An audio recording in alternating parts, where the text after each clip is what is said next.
آج کل یہ بات اگر ہم سب اپنے دلوں کو ٹٹولیں اور اپنا جائزہ لے کر دیکھیں تو وہ لوگ بھی جو پانچوں نمازوں کے پابند ہیں وہ اگر اپنی نمازوں کی طرف متوجہ ہوں تو شاید ہی کوئی اللہ کا بندہ ایسا ہوگا جو نماز کے اندر خشوع کا ویسا اہتمام کرتا ہو جیسا کہ مطلوب۔ اور بعض لوگ تو بالکل مایوس ہو جاتے ہیں اور یہ سمجھتے ہیں کہ ہم سے خشوع ہو نہیں سکتا، کیونکہ ہمارا دل و دماغ جب نماز پڑھنا شروع کرتے ہیں تو دل کہیں ہے دماغ کہیں ہے۔ اور عام طور سے حالت یہ ہوتی ہے کہ جب آدمی نے نماز شروع کی تو ایسا ہوا جیسے کہ کوئی سوئچ آن کر دیا گیا اور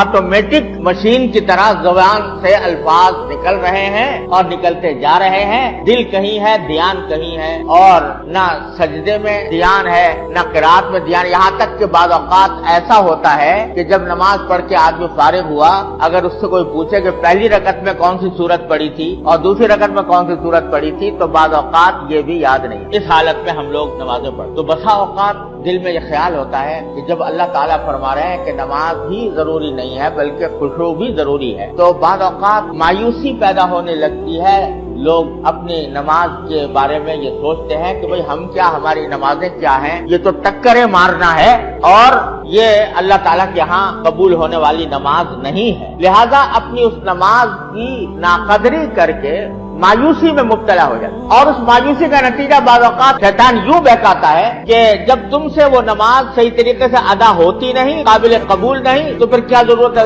اس محنت کرنے، لہذا بعض اوقات نماز ہی سے محروم کرا دیتا ہے۔ تو میں تھوڑی سی بات عرض کرنا چاہتا ہوں کہ خشوع کا کیا مطلب ہے اور کس طرح ہم اس کے اوپر عمل کر سکتے ہیں، قرآن کریم کی اس حکم پر کس طرح عمل کیا جاتا ہے۔ دراصل بات یہ ہے کہ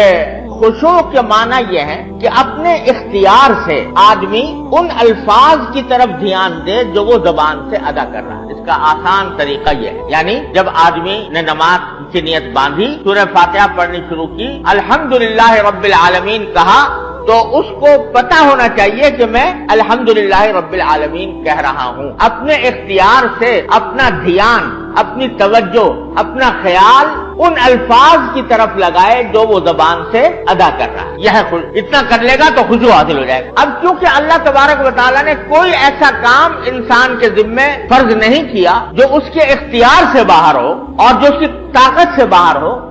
اس واسطے اگر بے اختیار کچھ خیالات دل میں آ گئے تو وہ خشوع کے منافی نہیں، اللہ تعالیٰ کے یہاں سے معاف۔ آپ نے نماز پڑھنی شروع کی، دھیان شروع میں لگایا، اللہ اکبر دھیان سے کہا، سبحانک اللہم پڑھا، ابھی پڑھائی تھا کہ ذہن کسی اور طرف غیر اختیاری طور پر چلا گیا، تو وہ غیر اختیاری طور پر جو چلا گیا ہے وہ معاف ہے اللہ تعالیٰ کیا، اور اس کے نتیجے میں وہ آپ کے اوپر کوئی گناہ نہیں۔ لیکن جب یاد آ جائے پھر فوراً انہی الفاظ کی طرف لوٹائیں جو زبان سے ادا کیے جا رہے۔ اتنا کر لیں تو خشوع کی کا جو ادنا درجہ ہے الحمدللہ جو مطلوب ہے جو ضروری ہے وہ حاصل ہو جائے گا۔